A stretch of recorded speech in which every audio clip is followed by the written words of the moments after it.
Kash Patel and Pam Bondi are two of the most popular Trump administration officials. Both of them now are in the hot seat after the assassination of Charlie Kirk. Do you know there's been research that says 56% of people who identify as left of center believe political assassination is justifiable? Can you let that sink in for a moment? 56% of people on the left believe that assassinating your political adversaries is justified.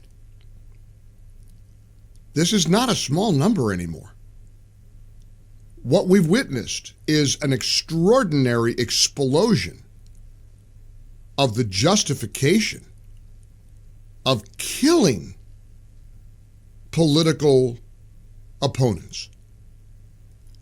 We need God in a desperate way right now. This country is in desperate need of a revival. Mike Lindell has been talking about this for years. And Mike has said it over and over again. We ought to get My Pillow's Mike Lindell back on the show just to talk about the need for an American revival. I played those kids yesterday at a church. These joyful, happy kids holding their Bibles and talking about the joy of redemption and the value of eternal life. We got 56% of people. It's stunning to me.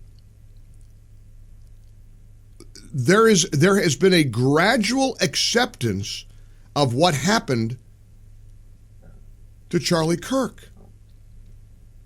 And I remember screaming loudly about the murder of Brian Thompson. He too was gunned down. In his case, for what he did for a living. He happened to be the CEO of an insurance company. And a lot of people in America think that's absolutely A-OK. Luigi is a hero. He's a martyr. He's a great guy. He's representing people that have been, given the shaft by the greedy insurance companies. So gun him down. Man's walking in front of the Sheraton Hotel on 6th Avenue in New York one morning. Go stalk him, put a mask on, hide behind a vehicle, jump out behind him, and pump him full of bullets. Way to go, Luigi. Let's donate to your legal defense fund. We are broken. We are broken. This country is in trouble right now. Now, we can do two things at once. We can certainly have conversations about important issues like speech. I mean, the New York Times headline just cracks me up. Silencing Charlie Kirk's critics. Oh, no. We can't have that, right, New York Times? Critics. Celebrating somebody's assassination isn't a criticism. You can criticize Charlie Kirk's beliefs all day long.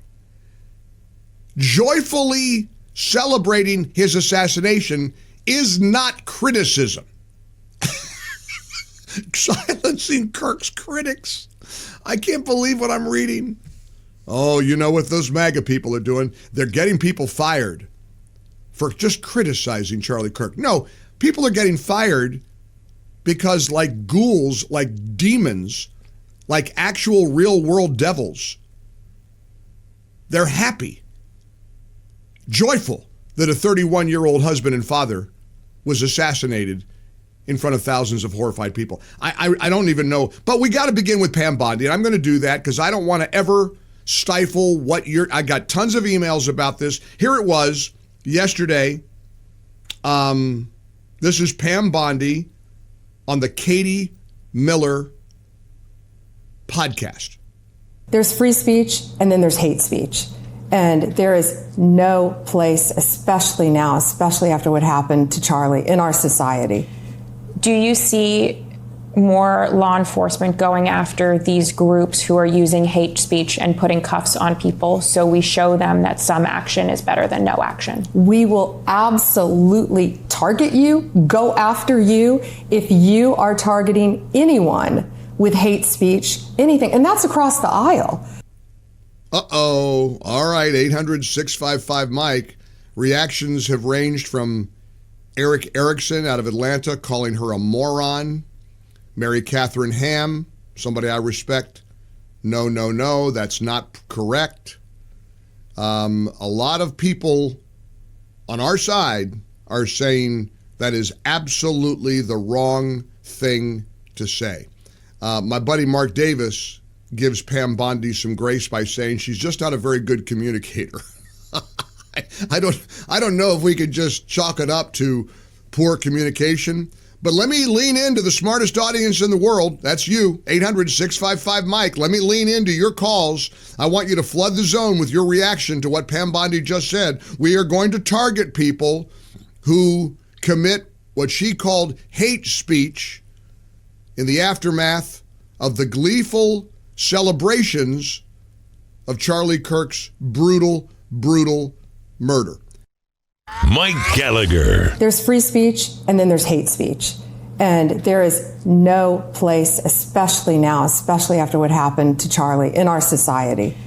Do you see more law enforcement going after these groups who are using hate speech and putting cuffs on people so we show them that some action is better than no action? We will absolutely target you, go after you, if you are targeting anyone with hate speech, anything. And that's across the aisle. Yikes. Okay, I'll get the ball rolling because I believe that's the wrong approach. Here's the headline. Not that I care about the mainstream media, but the Axios takeaway. Republicans embrace speech limits. Daily Beast. Republicans embracing hate speech. Shut down speech they don't like. Look, I loathe the way so many people have glorified and celebrated Charlie's assassination. I don't think anybody needs to be locked up for it. And more importantly, I don't think Charlie would want anybody locked up for that. I don't believe that Charlie Kirk himself would favor or agree with Pam Bondi. It's the wrong approach. Got a great picture on the MyPillow text line. Thank you for sending this, Delaware. I love this. Mike, my husband and I are huge fans of Charlie's. We're heartsick over his murder.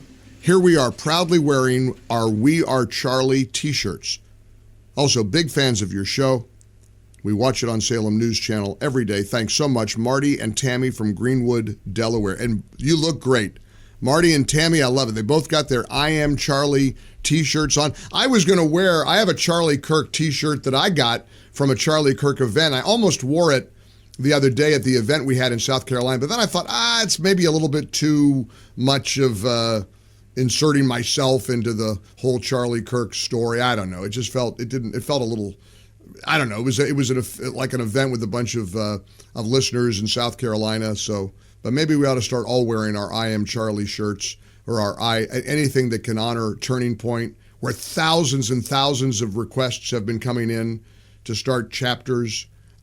Turning Point chapters, high school and college chapters. But let's dive in here. I want to get your reaction to it. 800-655-MIKE. Do you think Pam Bondi is wrong for saying we're going to target people who are guilty of hate speech? We'll start in Montgomery, Alabama, where Ed is holding. Ed, how are you? Hey. Thank you, sir. Thank you. Good morning to you. I'm surprised that I don't agree with you. I respectfully don't. I'm surprised. Well, we're not always. Families aren't. Look, family members don't always agree with each other. That's all right. That's all right. Well, tell me why you disagree. You want people locked up for some of the terrible things they've been saying. You want them to go to jail. Well, if it's within the limits of the law, yes. Yes, I do. I feel like we're in a war, and I just really have a question, sir.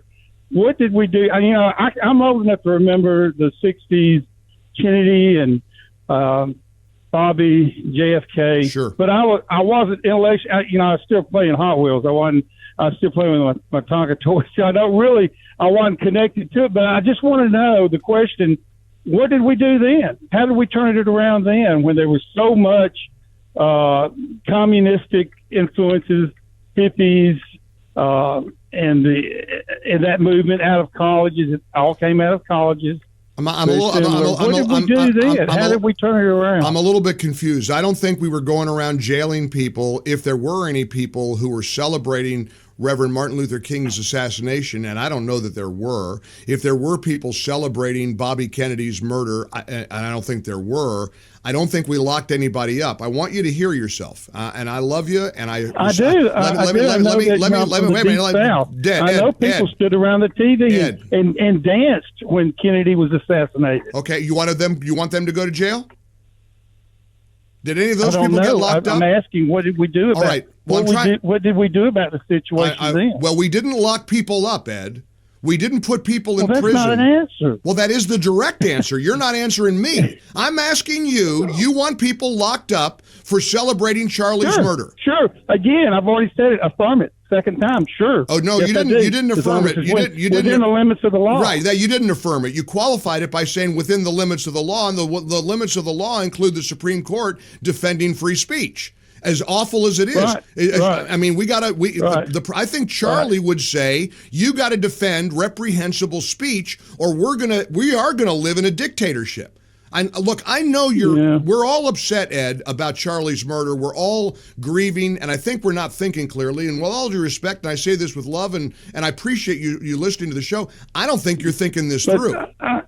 I just don't. I'm just looking. Yeah, I'm just looking from the 20,000 position and saying, we've got a gal in there. She's got more balls, kahunas, than Java the Bar Hut had. Yep. And certainly the AGs before him in the Abomination. I got it. All right. Thank you, Ed. Look, I understand what he's trying to say. And if you're inciting if you call somebody Hitler enough times, and somebody tries to take out Hitler, and I've asked that on my show many, many times. Longtime listeners know I've said that. But let's face it here. Let's be clear. The Attorney General of the United States believes that it's time to enact hate speech legislation, apparently, in the name of Charlie. But